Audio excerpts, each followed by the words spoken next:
Thanks, dear Isabel.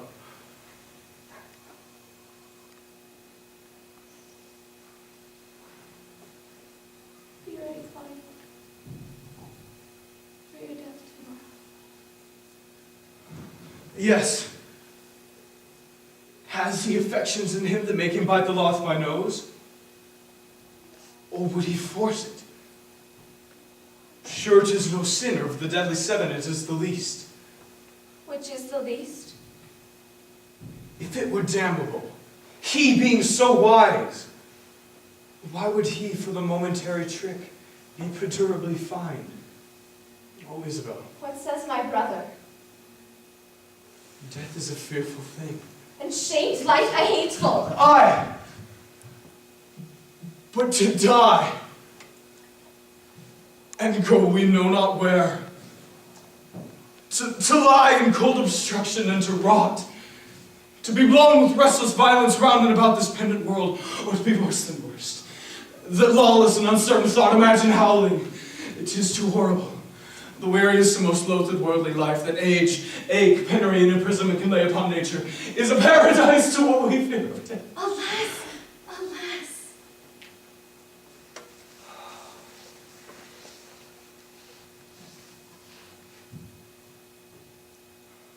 Sweet sister,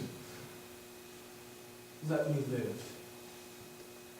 What sin do you do to save a brother's life? Nature dispenses the deed, so father becomes a virtue. Oh, you beast. Oh, faithless coward. Who sought a threat? Wouldst thou be made a man unto my face? Is not a kind of incest to take life from thy sister's shame? What should I think? I'll pray 1,000 prayers for thy death. No word to say. Hear me, Isabella. Oh, fie! Thy sin's not accidental, betrayed. Mercy to thee would prove itself a bond. 'Tis best that thou diest quickly. No, hear me, Isabella! Thank you.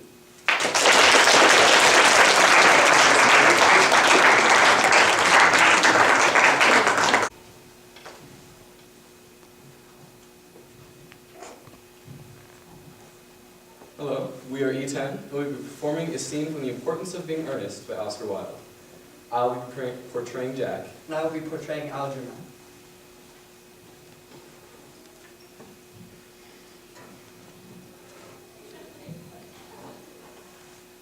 This ghastly state of things is what you call Bunburying, I suppose? Yes, and a perfectly wonderful Bunbury it is. The most wonderful Bunbury I have ever had in my life. Well, you've no right whatsoever to Bunbury here. That is absurd. One has the right to Bunbury anywhere one chooses. Every serious Bunburyist knows that. Serious Bunburyist? Good heavens! Well, one must be serious about something if one wants to have any amusement in life. I happen to be serious about Bunbury. What on earth you are serious about, I haven't the remotest idea. Everything I should fancy. You always have had such a trivial nature. Well, the only small satisfaction I find in the whole of this wretched business is that your friend Bunbury is quite exploded. You won't be able to run down to the country quite so often as you used to, dear Algy. A very good thing, too. Your brother is a little off colour, isn't he, dear Jack? You won't be able to escape to London quite as often as your wicked custom was.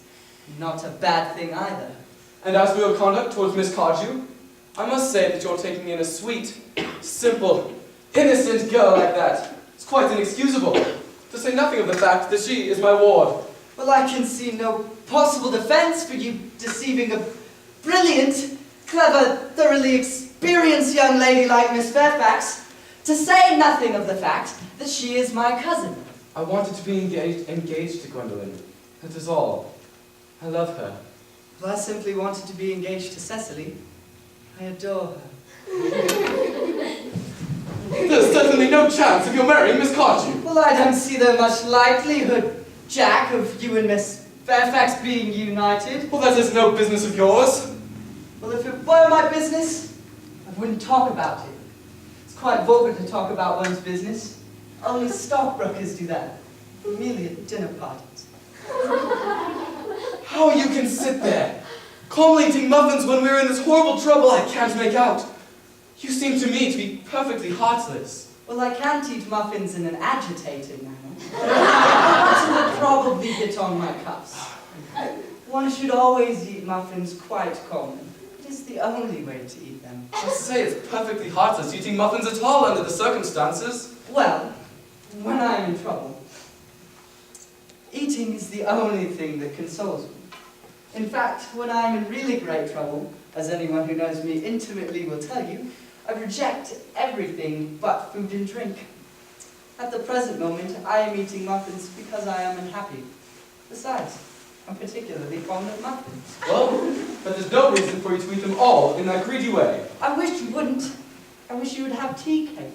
I don't like tea cake. Good heavens! I suppose a man made his own muffins in his own garden.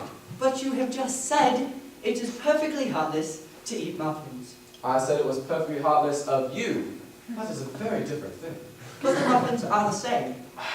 Algy, I wish to goodness you would go. Well, you can't possibly ask me to go without having my dinner first. I never go without my dinner. Nobody ever does. Except for vegetarians and people like that. Besides, I've just made arrangements with Dr. Choswell to be christened at 5:45 under the name of Ernest. My dear fellow, the sooner you give up that nonsense, the better. I made arrangements this morning with Dr. Choswell to be christened myself at 5:30. And I naturally will be taking the name of Ernest. Quentin would wish it. We can't both be christened Ernest, it's absurd. Besides, I have a perfect right to be christened if I like. There's no evidence I ever have been christened by anybody. So, I find it entirely probable never was. And so is Dr. Choswell.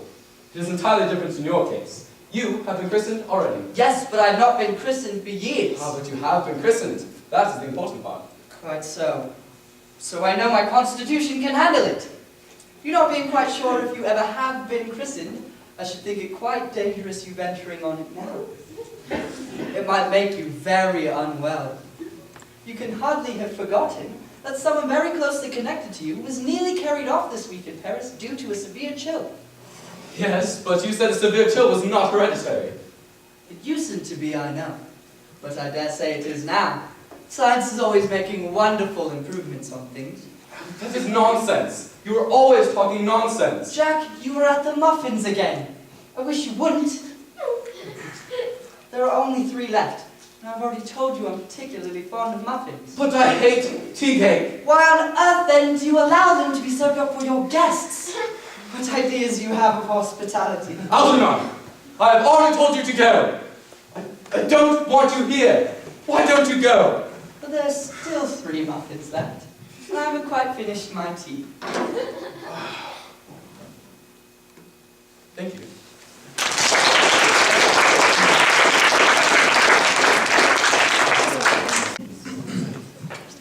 Hi, we're S34, and we will be performing a scene from The Importance of Being Earnest by Oscar Wilde. Act 2, Scene 3, and I will be portraying Jack. I'll be portraying Algernon.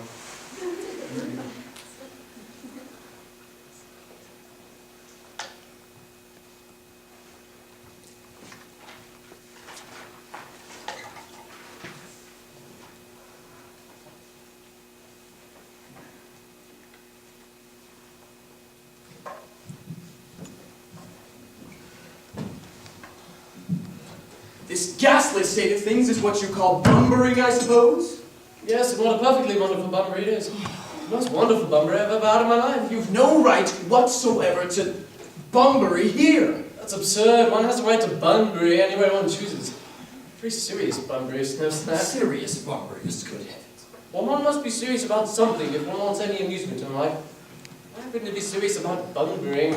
What on earth are you serious about? I am the faintest idea. That's everything, I should fancy.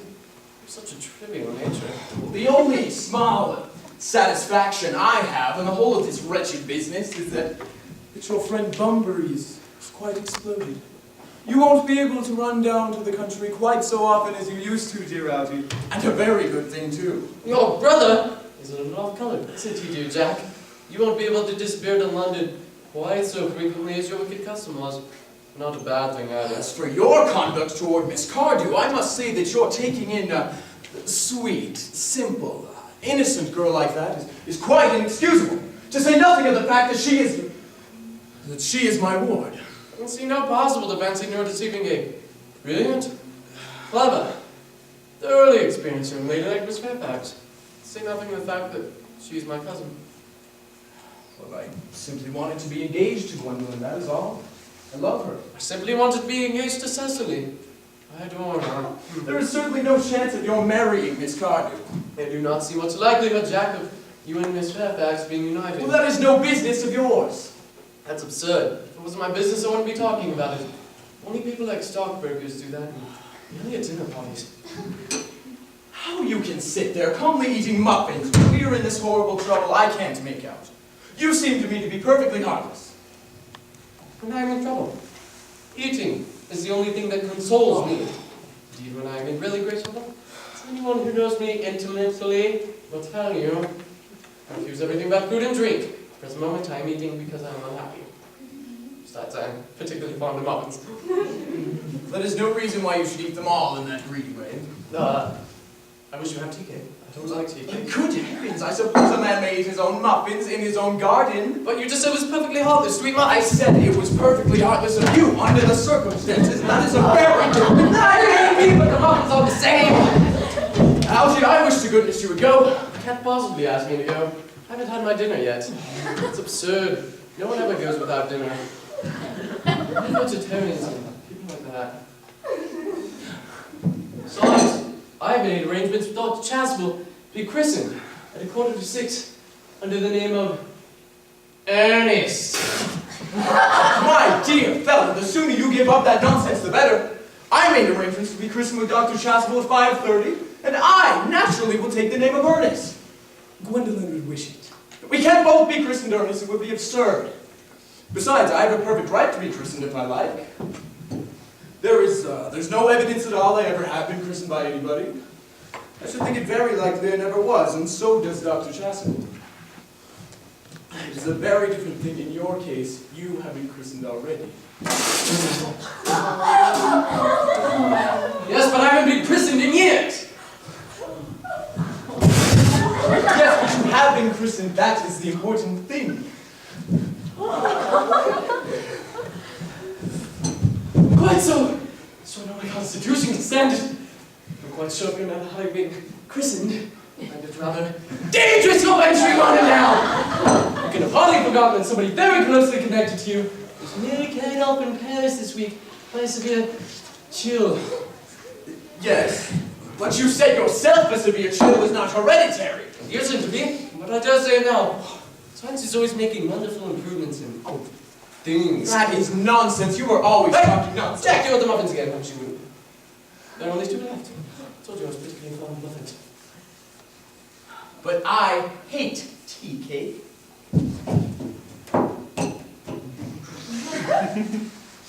I'm not you allowed to be served to your guests.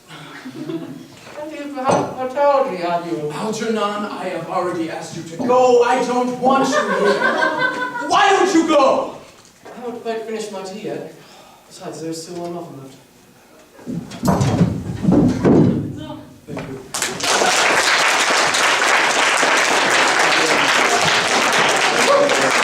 Right, so we are C1, we will be performing part 2. Oh, sorry.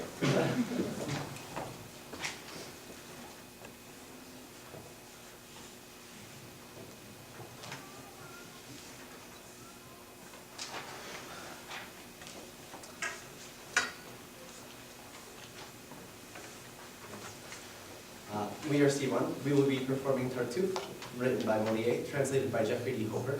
I will be portraying Gorgon. I will be portraying Marianne. And I'll be portraying Doreen. I don't know whether the rumor I hear is sly conjecture or a wicked sneer, but I've just heard word of this marriage, and I trust it is only verbiage. Why? Is the idea itself so very absurd? I would believe it, sir, if you gave your word. I will make you believe it by and by. Yes, you're going to tell us a bald-faced lie. I'm only saying what you soon will see. Nonsense. What I say, dear girl, will soon be. Go on, don't believe him. It's too bizarre. He's joking. I say, No, you've gone too far, and no one believes you. damn you, you shrew! Well, I believe you then. The worse for you. What, monsieur, can you pose as one who's sage, bravely stroking your bread edifices, and still be fool enough to wit? Hear me, I have given you far too much liberty, and it no longer gives me any pleasure. Monsieur, please, keep your anger within measure. Are you mocking us with your silly plot? Your daughter is no match for a bigot. He has other schemes to worry about. And what would you gain if she wed this lout? With your wealth, what benefit would it bring to pick a bun? Say he has nothing. For that reason you should revere him the more.